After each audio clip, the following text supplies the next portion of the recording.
Hello again, and welcome back to Illegally Cited. This is Jesse here, and we are continuing our journey through the year, I guess, that was 2020. Again, doing things a little bit differently, breaking things up into separate videos for more digestible content here. Trying something a little bit different. Still got our fireplace going here in the background. But yeah, so we did some of the negatives, some of the positives, the last couple of videos overall of 2020.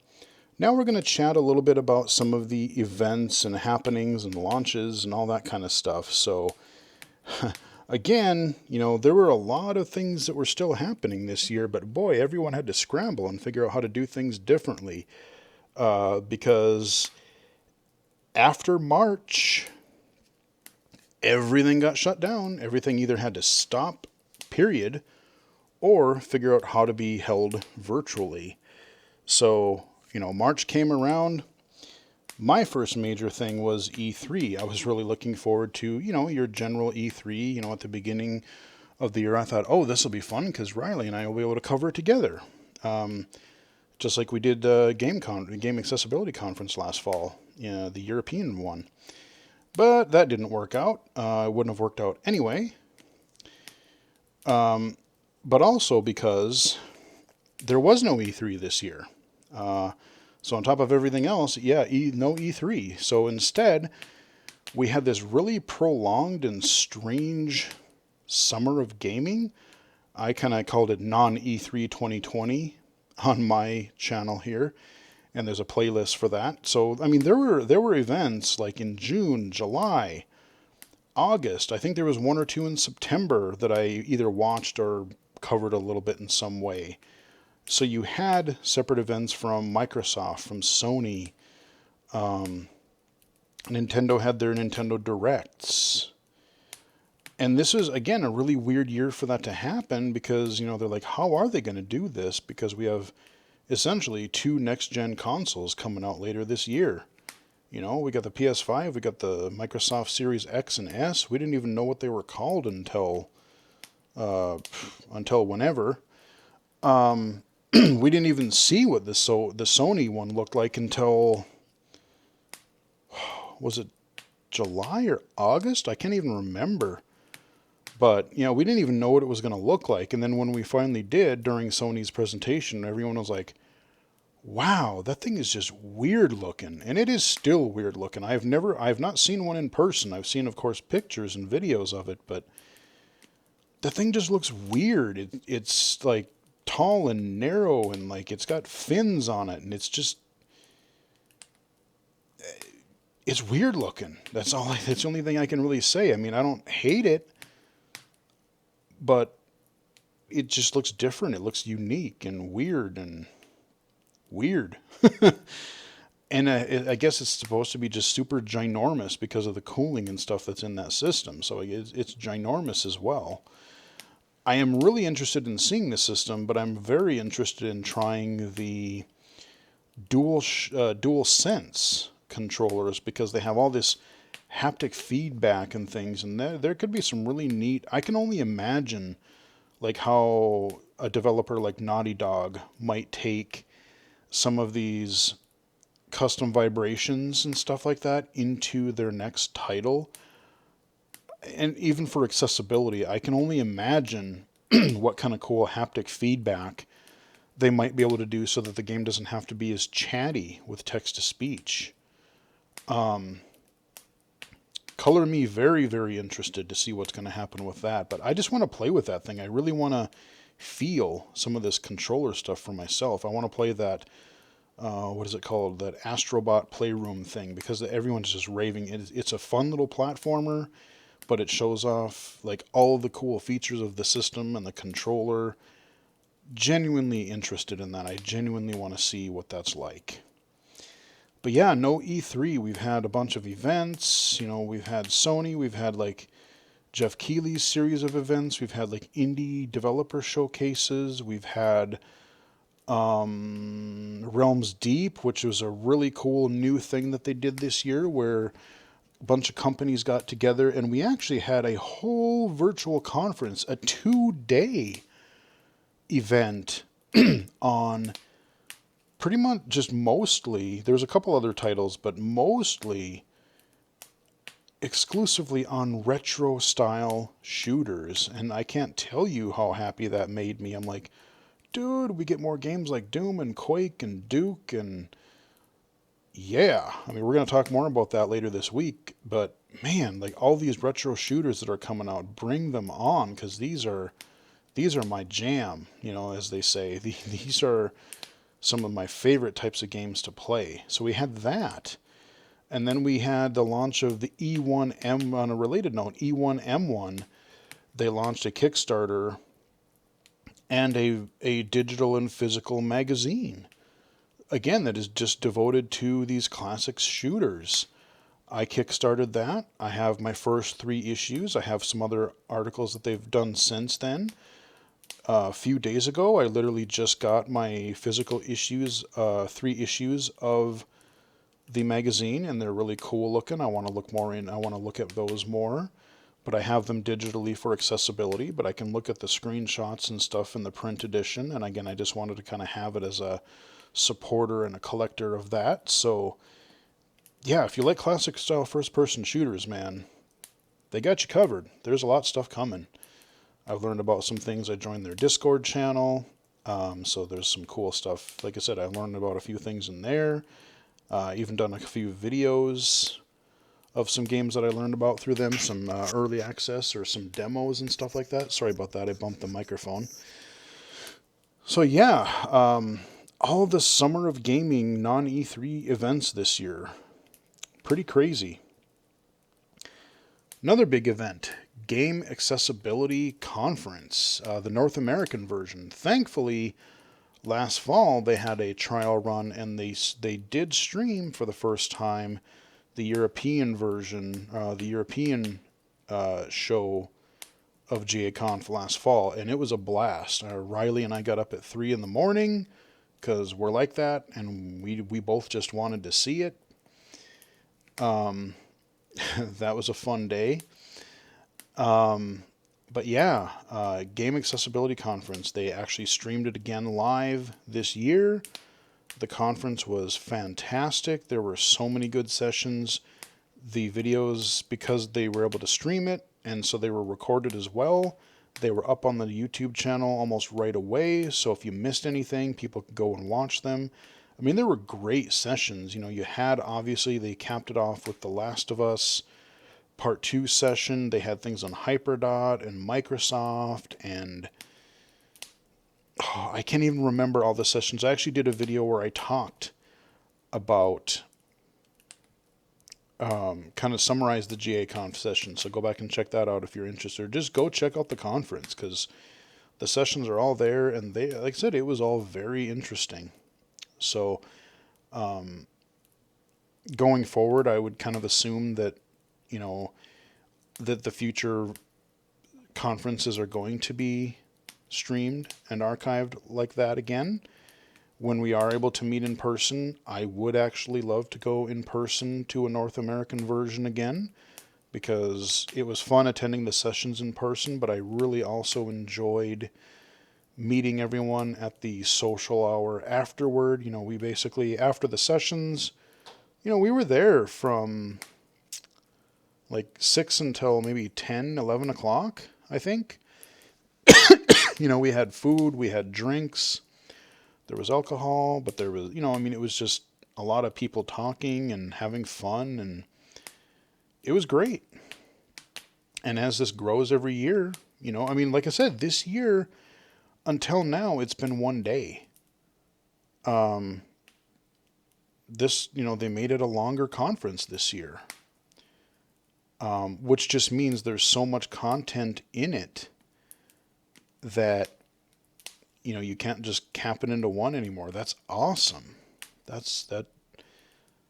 was really cool. And of course, that they streamed it all. It was just like, yes, I can attend all of it. I'm totally taking off work for that day, because I am totally watching all of these sessions live. I mean, yes, I could watch them archived, but nope. It was fun being like, we were in, I think it was it Discord? live chatting during the streams. Yeah, it was just a lot of fun. So looking forward to that in 2021 and beyond. Apple had their plethora of events this year. Some of them I don't think they really needed events for. What they have that one in like October or November for something I can't even remember anymore. But like the phones got pushed back, so they had an event for like Mac stuff. They had an event for phone stuff, and then they had one for what the hell? I don't even remember what the last one was. It was like their updated speakers and something else, and I don't know. I mean, they have their typical. You've got new Macs. You've got your ARM Macs now that are out. Your first model. You have your new like 5 different versions of the new iPhone out there now. Anything from 12 mini to 12 Pro Max. I did not get one this year because I thought about it, but my current phone was working for me well, and I just didn't really see the need to pony up for the $1,200-$1,300 for the big Pro Max model that I would inevitably get. Part of me does miss that right now because we're going to talk about this in another video, but Seeing AI just came out with an update that does support the LiDAR sensor, and I would love to be able to demo that. I would love to be able to play with it and demo it for you guys, but I don't have the phone to support it, so I'm not going to be able to show you that for a while. They have their HomePod Mini. They have their new, what do they call them? HomePod, I don't know, whatever they call their giant $550 headphones. AirPods Pro, I think. And I don't know, I have mixed feelings on them. Like, that's just way too much to spend for a headset for one. But like, I don't know, like, I just don't know that they're really worth that much. And their case that they come in looks completely ridiculous. I've seen people refer to it as a purse. I've seen people refer to it that it looks like a bra, which it kind of does. It really kind of does. That's the funny part. Yeah, and it doesn't cover, like the part that you want to protect is the headband because that's what always breaks. But in these, you're using those as a handle. I don't know what they were thinking. You can't turn the headphones off. You have to put them in their case in order to fully kind of put them into super low power. Yeah, I don't know. I mean, their phones are cool. I'm secretly hoping that they and then they released their new iPads this summer. The iPad Air intrigued me because it had that Touch ID sensor on the power button. And I was hoping that if they would have added that to the iPad Pro lines, I might have bid it. I might have bought into it this year and got that because Face ID, it's fine. But even if you could do either or both, having a Touch ID would be really nice again. So, I mean, they've proven they can put it in the power button. So, I know they're working on potentially putting it under a screen as well. So you can do Touch ID via under the screen. Next year, they're supposed to have at least a smaller notch. I don't know if they're going to get rid of it entirely, but I just figured with, the potential of, they're talking about that 120 hertz screen, which is supposed to be, just a lot nicer, better refresh rate, that kind of a thing. Give it time for the LiDAR sensor, more apps to come out that support it. So by next fall, I'll probably upgrade then, and then I'll know, like, I'll be able to use some of this stuff more because it's more fully matured a little bit. So yeah, I mean, Apple had a lot of events this year. Microsoft had some, Google had some. But again, everyone had to do things a little bit differently this year. So it was just a lot of playing it by ear this year. So I talked about the LiDAR sensor. SiteTech Global was a conference that they just started this year. And that was a 2-day event that was pretty interesting. I want to say that was, God, what was that, early November? God, that just seemed like a few days ago, but it seems like forever ago. That was a really neat conference that I will probably try to attend virtually going forward because, there were a lot of sessions on assistive technology, and a lot of it was geared toward AI and some of the things that can be done with that. I do hope that they go a little bit more in depth, maybe switch around their sessions a little bit to go into a little bit more detail because a lot of it is like this general overview. I talked about it in one of my channel update videos, but they were really interesting, but I wanted to know more than just like here's a few blanket statements about this thing that we're going to talk about. I want to know, it was a lot of like conceptual and theoretical and very, very intro level stuff. What I was hoping for was like, oh, okay, I would like to hear some, even if they're in development and not out yet, I want to hear more examples of actual projects or actual products that are in development or research. How are you using all these different AI things? How are you using these different types of technologies to work together? And there were some of that, but I would love to see more like actual concrete, hey, here's what you might be able to look forward to in the next 1, 2, 3 years. So that was, and when I gave them the feedback, when I filled out their feedback form, that was one of the suggestions that I did submit to that because it was an interesting conference, but I think it could even, again, this is their first year, so I could see this getting even better and more interesting in the future. Yeah, as I said, lots of virtual events and conferences, and even ones that were paid. Some of them were done for free. Excuse me, hiccups. And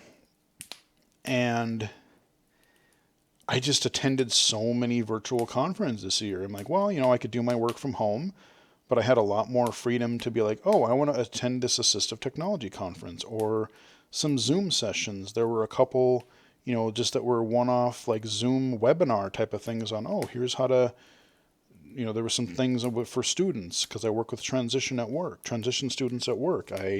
There were sessions on, working remotely, just a few different odds and ends that, so we got to take a lot more advantage of that. So that was good.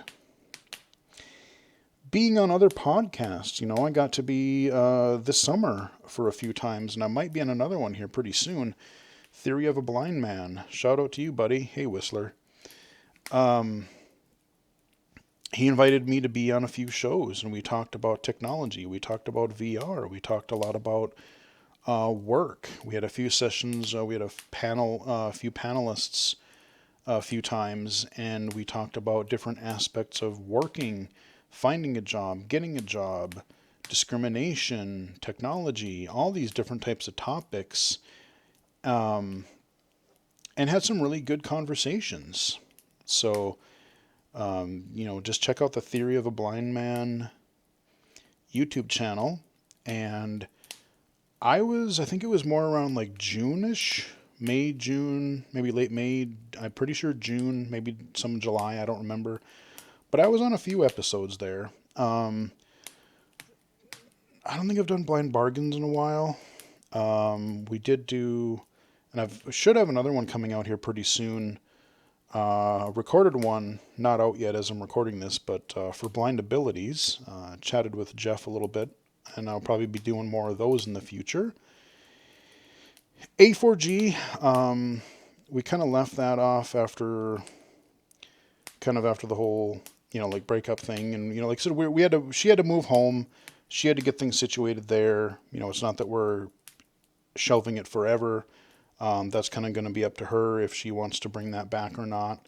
But, she's trying to settle in and get things situated and all kinds of stuff there. So, that could be a possibility for the future that might come back.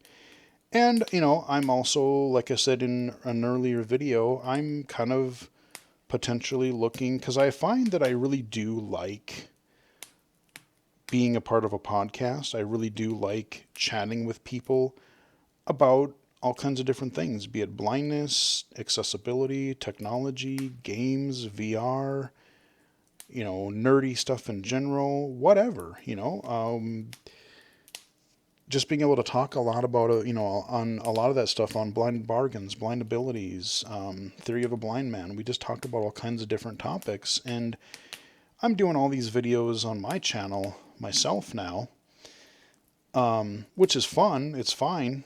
But I might be looking for other podcast opportunities in the future. I'm not just going to podcast everywhere, but, if the right opportunities come along, I would love to do kind of a semi-regular or regular sort of a podcast thing, because I do find, like I said, chatting about all this stuff, getting people's different thoughts and, throwing things back and forth. I'm not just talking into thin air.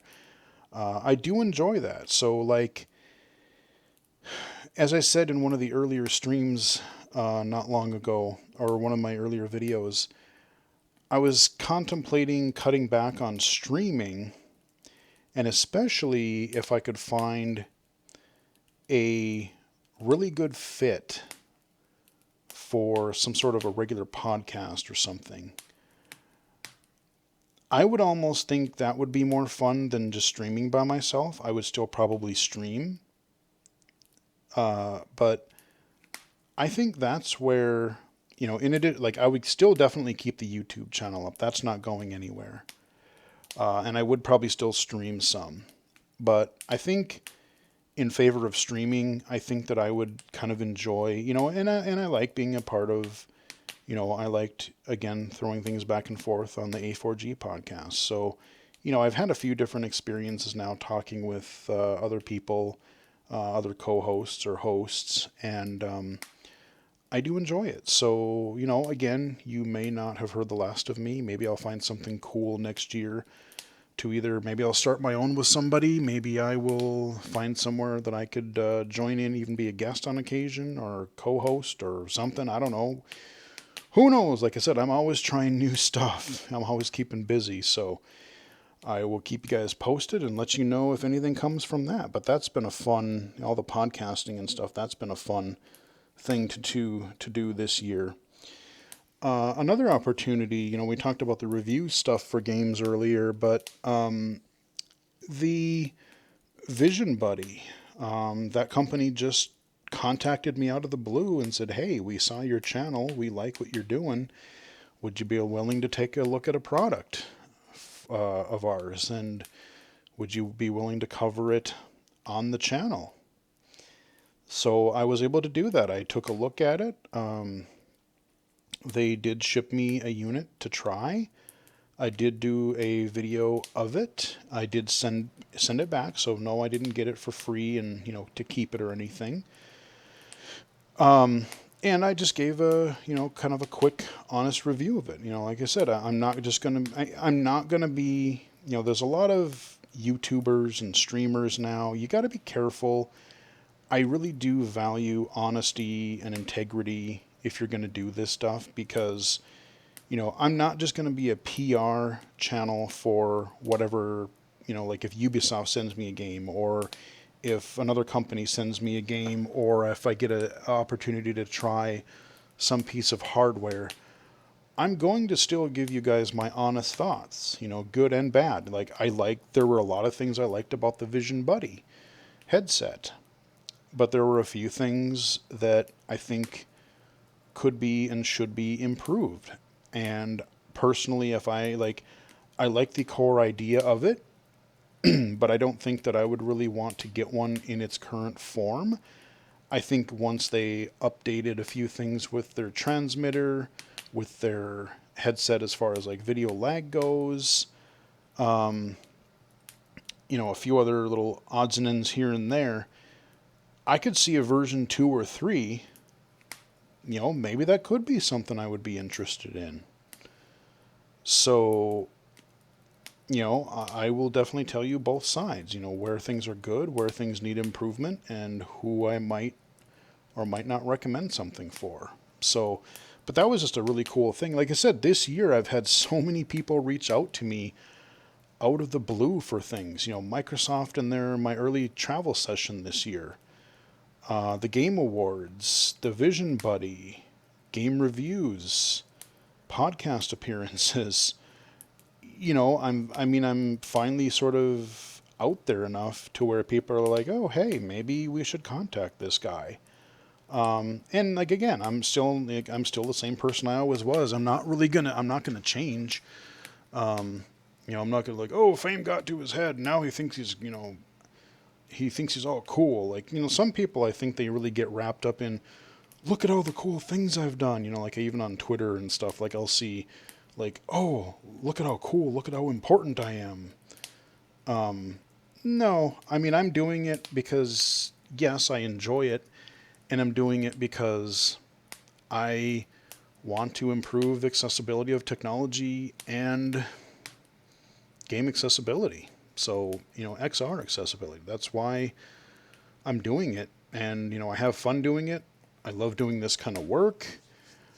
I don't really care about, becoming a huge, YouTube star or streamer, whatever. As more people get to know me and I get more opportunities, that will just help me do my job better. So I'm not opposed to any of it, but I just, again, I'm trying, I stay grounded. I want to recognize all the other people that are doing what they do, who have done it before me, who are doing it since I've started it. It's not about the ego for me, like, oh, look at, so, but yeah, I've just been this year, like I said, these are the things that have kept me sane this year. There's been a lot of junk happening, and this is what kept me going. So, let's see. Oh yeah, another thing that really sort of helped, not gaming related, but went a little bit further. I finally got back into drums again. I kind of took a hiatus and really didn't play much for several months. But once the pandemic started, once I was just by myself again and figuring out, what do I want to do? I don't want to play games all day, but I want to do something. I want to move around. I want to do something else fun. I got back into drumming again. I got my drum kit, my electronic drum kit. I've been trying to teach myself and play along with more songs. My drum throne, my little stool there, the one that I got with the drum set, was just not doing it for me. It was not comfortable. So I even invested in, it cost a bit of money. It was like a couple $100, but you know what? I bought a new drum throne, drum stool, and it has helped immensely. It's made me want to play more because I can sit there for longer or more times during the day. And it's more comfortable. I sit more comfortably. I can play longer. It just feels better. As I said in the quick little review video that I did for it, it's just as important as the set that you get yourself, or the drumsticks, or whatever it is you're doing. Because you want to be ergonomic, you want to be comfortable. Because if you're not, you're not going to want to play. You're like, oh God, I get off, my back hurts, my butt hurts, all that kind of stuff. So, I've been having fun just going through Google Music or YouTube Music and trying to like listen to songs and be like, oh, I think there's a prayer that I could learn that, or that I could play along with that. So I've been trying to add more to my drums playlist and play along with that kind of stuff. And yeah, it's just been a fun thing. I love listening to music, and if I can play along with it and jam out a little bit, hey, that works too. And I'm definitely going to be taking the week off this next week here, so definitely going to be trying to get more in and play more drums as well. So, especially as people are still stuck at home, as I've said in other videos, find something that you always wanted to do. Find something that you like to do, that you would like to do again, that you don't anymore, Use this time to learn a skill that you've always wanted to do, whether it's for fun, like, oh, I want to learn a musical instrument just because I want to play around with along with my favorite music, or I want to have something different to do. Learn a skill that would make you more job marketable. You're worried about being able to get a job, or you're worrying about being able to go back to school, or whatever it is. Learn to type, learn a new skill, draw, do music, just do something. Write, practice your writing if you want to be a writer. I don't know, just that's another thing that I've always just tried to do, is just try to, like, oh, you know what, I have a sort of curiosity for this area. Let me look into it. Let me try a few things and see what happens. And like I said, 8+ years later, here we are. We're still doing YouTube, so that became a thing. So that is where we're going to wrap it up today. Hope you guys enjoyed the video. I'll be back again tomorrow for the games discussion talk. Like the video if you did. You can follow me on Twitter at BGFH79, twitch.tv/illegally-cited, illegally-cited.com, and right here on YouTube. So until next time, chat with you guys again later, and happy holidays.